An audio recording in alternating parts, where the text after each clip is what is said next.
May nga po Negros. Ini ang Digicast Negros 10. Ang nagapanguna nga napulo ka mga balita sa isla sang Negros ang amo ni gadulong sa inyo. Update niyo kami via Facebook, YouTube, kag sa KK Channel 11. Kag mapatian niyo kami live sa FM station nga 91.1 FMR Bacolod. Kag yari na ang top 10 nga mga balita sa Negros subong adlaw. Walo ka mga baligyaan sa Libertad Market ginisuan sa notice of violation bangod sa pagbaligya sang butane. Drivers kag operators ng traditional jeepney patigayon sa aksyon protesta, duha ka adlaw antes ang deadline. Barangay 7 hindi na mag-issue ng certificate para sa pag-operate sang ilimnan sa 17th Lacson Street sa Bacolod City. 23 anyos nga barista nga taga-Hinigaran nagdaog sa year-end latte art throwdown sa Negros Occidental Coffee Council. Tag sa good vibes, White Sand Beaches sa Negros pangkaduanta sa tripping ni Roming kag mga alumni kag eskwelahan nangita pa maagi para mabuligan ang mga nasunugan sa Barangay 29. Tinataran sa Digicast Negros 10.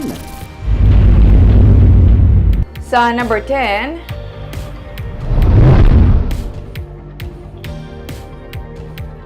good news sa New Year celebration. Wala sa may na monitor nga weather disturbance sa weekend.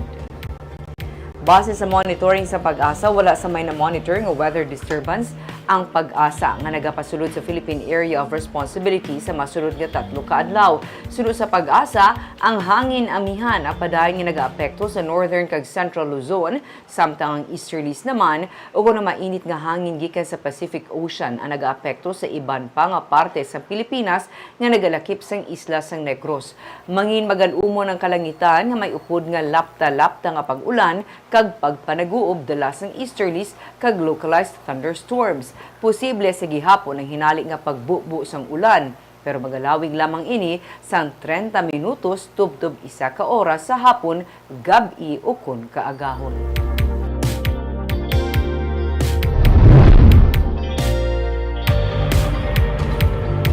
Sa number 9, ginandaan man sa karon sa Provincial Veterinarian Office ang El Nino phenomenon, ilabi ng epekto sini sa kasapatan.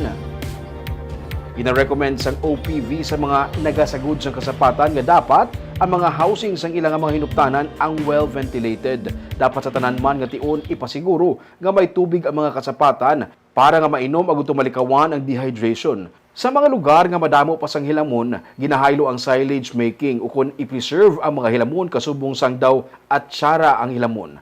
Ginapatanuman sila sang napier grass, labi na ang mga yadtong malapit sa mga suba bilang pagpanghanda. Kabahin man diri ang pagpanghatag sang electrolytes sa mga kasapatan. Mas labing ginahaylo ang pagpabakuna sa kasapatan aguto mapabakod pagid ang ilang resistensya kontra sa anuman nga balatian suno sa kay lemana. Carabao baka, hindi na pwede nga pabayaan sa field. No? Kaya kung mainitan, may mga natawag kita nga may mga sakit nga which is normal, bacteria which is normal na sa sapat. Pero kung mas stress ang sapat, no, over fatigue, nainitan, at itong normal nga bacteria, nga flora sa ila, maging pathogenic na siya. Kay opportunistic ni sila. So, amo nang natawag naton nga magka-hemosep na ang Carabao, na amo na siya. So, plus, na-encourage naton nga dapat ang manok, baboy, dapat vaccinated.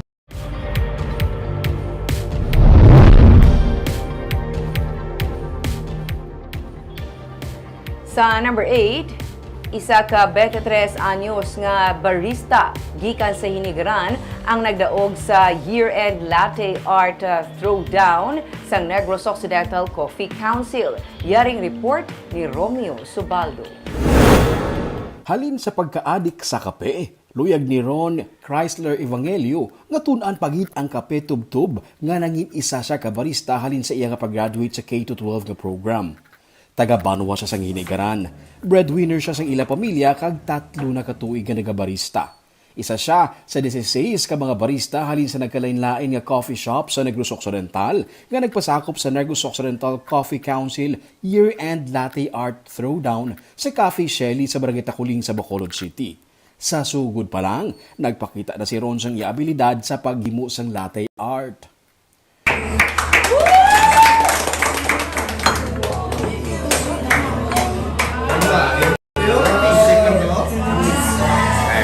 Gikan sa 16 ka mga barista, 8 ang nakasulod sa next round.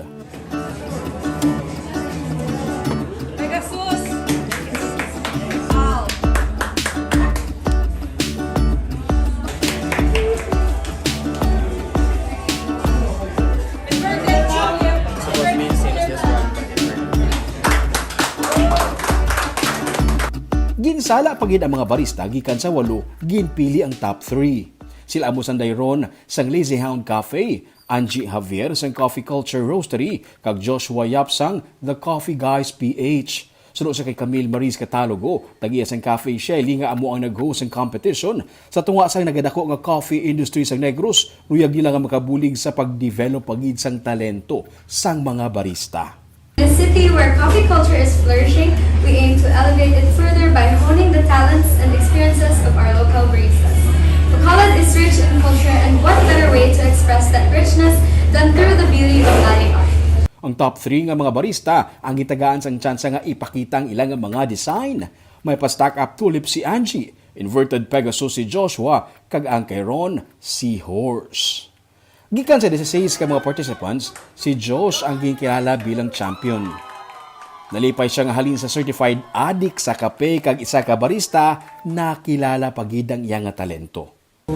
Sa uli, na addict na ko sa kape, kaya gusto ko pa mabalang kung ano pagproseso, anong mga varieties ng coffee. Gusto mo siya i-learn yun? Oo. Ito ko dahili ko ng kape. Yes. Asa nagsulti sa pagkabarista? Yes. Nalipay ang chairman sa Negros Occidental Coffee Council nga si Teddy Cañete nga nag-isa ang coffee industry sa Negros. Halin sa parehos diya nga coffee farmer, pakadto sa mga coffee shop owners kag barista, pinagi sa sini nga mga event. Ilang na naton paagi sa amo ni kasimple nga kompetisyon, mag-post pagid naton ang coffee industry sa Negros. Kag dira kami nagkuha sa idea na kinahanglan naton ipakita sa bilog nga probinsya kay potensyal kag lain ang ato ang kape naton sa probinsya. Ini ikaduha nga latte art throwdown sa Bacolod City. Ginaplano na subong pa lang ang isa ka coffee fiesta para sa pagtililipon sa mga coffee stakeholders sa bulan sang Abril diri sa Bacolod. Sa number 7,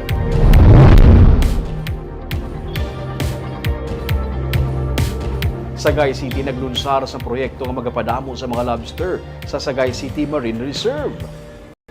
Ginpangunahan sa Sagay City ang Rare Lobster Prawning Project sa Isla San Negros ukon ang pagpadamo sang rare nga klase sang lobster sa Sagay Marine Reserve. Ang Sagay City Environment and Natural Resources Office ang nagpanguna sa pagpadamo sang duha ka mga rare species ng lobster nga tiger lobster kag live bamboo lobster para mapun-an ang mga gina-harvest sa baybayon. Ini sila ang i-breed sa underwater cages sa Sagay Marine Reserve. Sunod sa kay Senro Head Mayo Antonio Cueva, pinagi sini ginapakita ang padayon nga pagpangita sa pamaagi sang LGU sang Sagay para sa environmental sustainability samtang ginabuligan man ang local economy pinagi sa pagpadamo sang lobsters sa ilang marine reserve. Nasuguran ang pagbutang sa mga lobster sa mga open type cages nga ginapalugdang sa dagat para mapadamo sila samtang yara sa ilang natural habitat. Suno pa sa kay Cueva, ginaobserbahan sang LGU ang survival rate sa mga lobster eggs kag ginalauman nga mangin madinalag-un ang proyekto. Dugang pa niya, sa kada 50,000 ka mga itlog sang lobster sa post-larval stage, 2 lang ka mga lobster ay nag-survive sa legal size.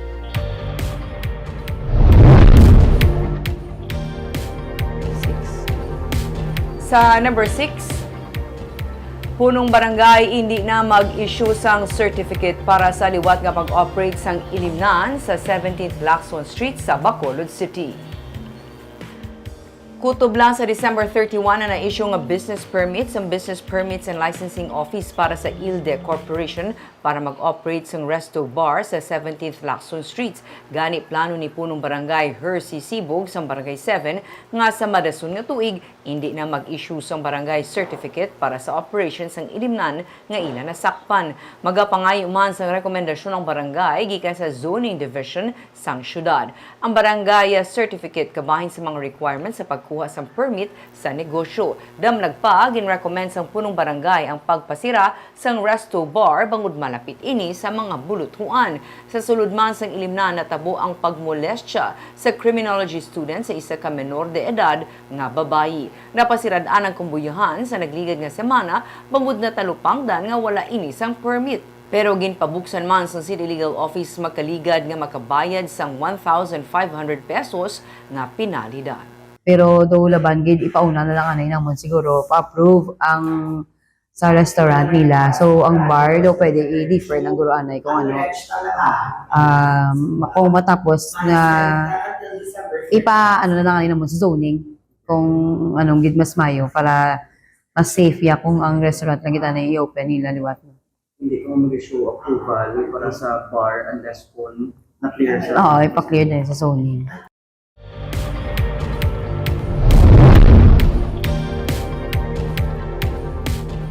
Sa number 5, kaso sang firecracker-related incident sa Western Visayas nagdangat na sa 43.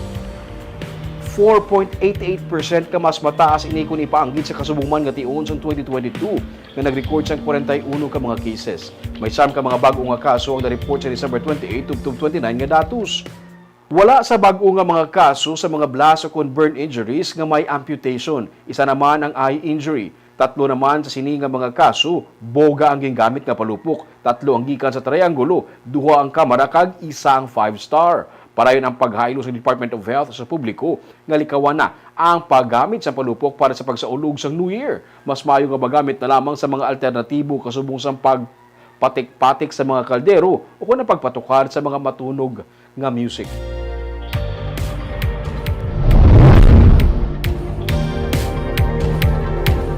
Sa number 4, mga pamilya nga nasunugan sa Barangay 29 sa Bacolod ang natalana nga maghalin sa eskwelahan.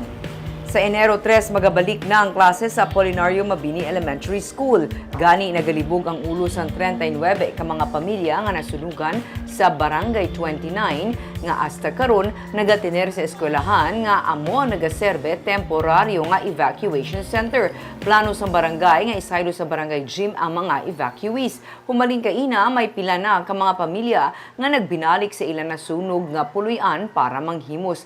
Nagalaom sila nga kung tani makabaton sa donasyon o kung ayuda gikan sa syudad para sa mga construction materials kasubong sang panid sang sin kag kahoy. Iniagud masugura nila ang liwat nga pagpatukod sang puluyan nga sarang nila balikan sa bag-ong tuig. Nang ano na lang, nang balay gid para lang may silungan o may silungan kami nga amon kay kabudlay gid. Kaya sa matter of fact, ang tanan nga listing sang na totally damaged, partially damaged nang may control na sila. Then ang aton mga tao na-identify naman nila. So meaning ang aton ayuda nga halin sa aton syudad ginaplastar na subong.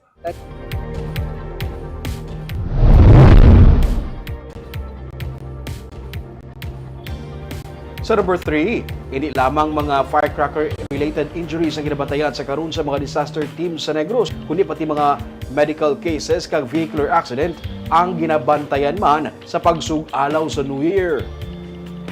Sunod sa kay Irene Bell Plutenia, ang 18 ka mga ambulance sa probinsya naka-preposition na sa nagkalinlain nga mga distrito sa probinsya. Nagka-blue alert sila kag nagkakasayuran nga ang tanan naka-standby for deployment. Sa Christmas, namutika nila ang madamo nga kaso sang vehicular accidents. Rason nga ginasulit nila ang panawagan sa publiko nga maghalong sa pag-drive. Likawan ang pag-inom kag pag-drive. Sa mga motorcycle accidents, may pila na ang na-involve sa food delivery drivers. Upod sa PDRRM, Emergency Operations Center, nga 24/7 bukas ang coordination sa PNP, BFP kag Coast Guard para masulhay kag barasig ang tanan. Abiso niya sa publiko nga sa ulugon ang New Year nga luwas sa peligro. For the new year actually, na may na kami sa schedule kung ano nga team pero hindi kami magbubugbit tanan kay basin pala mahagop kami kag may kinahanglan respondihan. So by team kami amon nga duty. Tapos ang aton nga Emergency Operation Center 24/7, ang aton nga 911 24/7 man siya during that time. Kay dara gid ang damo mga calls. Ano man ang status sa mga sa levels? Yes, blue alert man sila because aside sa aton nga gindagdag nga Blue Alert, no, ang aton nga Regional Disaster Reduction Council nagpapanaog man sa Blue Alert. Sa number 2,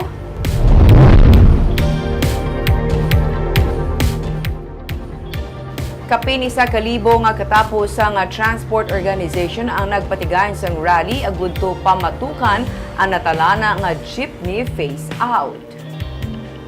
Nagpatial sa init kag nagmarcha masobra isa kalibo nga mga traditional jeepney drivers kag operators palibot sa Bacolod Public Plaza sang inila nga hapon. Sa pagpanguna sa katapos ang Bacolod Alliance of Commuters, Operators and Drivers o kung bakod na nawagan sila para pamatukan ang pag-phase out sa ginabiyahe nga traditional jeepney. Upod sa katapos ang undok, gilayon sila nga nagpatigayon sa malipot nga programa sa Fountain of Justice sa atubang sangdaan nga City Hall.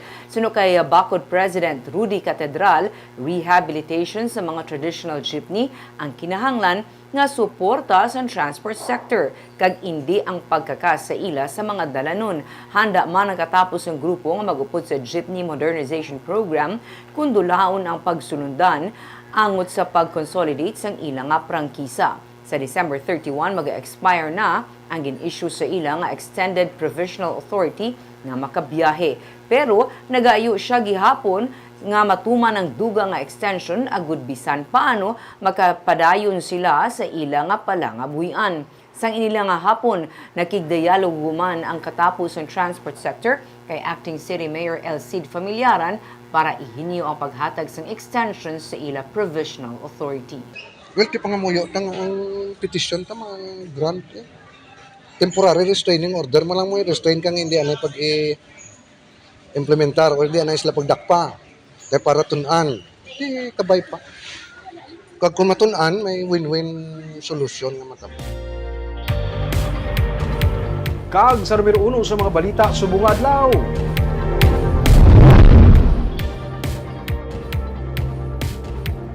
Walo ka mga baligyaan sa Libertad Public Market ang inisyuhan sa notice of violation bangod sang illegal nga pagbaligya sang butane. May report sa Nico Delfin. Walo pa ka mga baligyaan sa Libertad Public Market ang inspection sang katapos ang Local Market Committee upod sa Business Permits and Licensing Office, City Legal Office Enforcement Team kag kapulisan kay inasang aga. Suno kay Market Superintendent Tess Robles, nagabaligya sang refilled butane canisters ang mga baligyaan, gani nag-issue sang notice of violation ang mga otoridad batok sa ila. Sandig sa City Ordinance 885, ginadumilian ang pagbaligya sang refilled butane canisters bangod peligroso ini kag hindi nagakaangay ang mixture sang butane, propane kag liquefied petroleum gas nga gina-refill sa mga canisters. Ang mixture ang may mataas nga gas pressure para lamang sa mga LPG tank, amo nga ini ang ginadumilian. Suno sa Bureau of Fire Protection, disposable o kung makaisa lang ka beses dapat gamiton ang butane kag para lamang ini sa outdoor use. Notice nyo, ang canister manipis, kag lapit pa siya sa kalayo. Kung ibutang mo siya sa portable nga butane stove. Whereas, ang LPG tank is much more nga mas madamol kumpara mo sa canister. Kag mas malayo siya sa kalayo. So kung mag-leak man siya, ang source of emission malayo. Kag lain niya sa butane tank, hapos gid siya mag-leak kung sa indoor mo siya gamiton nga wala sang ventilation. Kay tungod malapit sa kalayo, pwede siya nga mag-init. Kag pwede mag-leak gid sa canister tank mismo ang iya nga butane. Especially kung daan na. Oh, especially kung daan na. Ang pagluntad sang sunog nga sarang matuga sang butane kabangdanan naging pabaskog ang inspection kag monitoring sa mga baligyaan sa merkado. Ang mga baligyaan nga nagasupak sang pagsulundan, ang multahan sang hindi magnubo sa 3,000 kag sarang man ma-revoke ang ila business permit. Kahapon, 13 ka mga baligyaan ang nakuhaan man sa mga butane sa Burgos Public Market. Nico Delfin para sa DGCast Negros.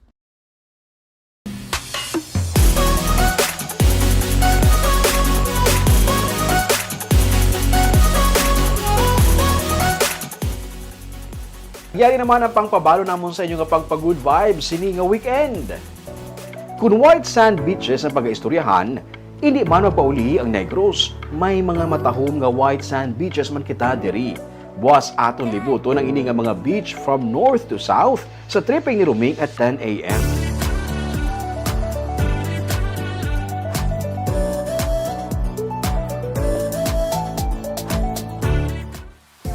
mga alumni kag maestra sa eskwelahan nangita sa pamaagi nga mabuligan ng ilang anay classmate kag mga estudyante nga nasunugan sa barangay 29. May mga job orders man nga nagtipon sa mga used clothing agud ibulig sa mga nahalitan sa sunog. Aton sa nakilalahon sa baganihan sa Sunday. Basta New Year, may harap ibang tradisyon. Tingnan ito kapaligo sa baybay, no? Pag January 1, pwede pang paswerte kumbaga sa bagong tuig. Madamo ta na minsan na kuvera, no? Before. Kag of course, may isa sa ginapagbugal natin sa probinsya, natin yung teachers. Kadamo isa na pala pagbugal. Kaway ito mga balita sa Negros Subong Adlaw. Kay man sa panahon karon importante nga may ihibalo ka sa nagakatabo sa imo nga palibot. Pero dapat balanse kag eksakto mga impormasyon. Parahan kami nga magapangalagad sa Negrosan. Ako si Barbara Mijares. Tubtub sa nasun nga semana. Ako naman si Romeo Subaldo. Have a safe celebration sa New Year. Happy New Year!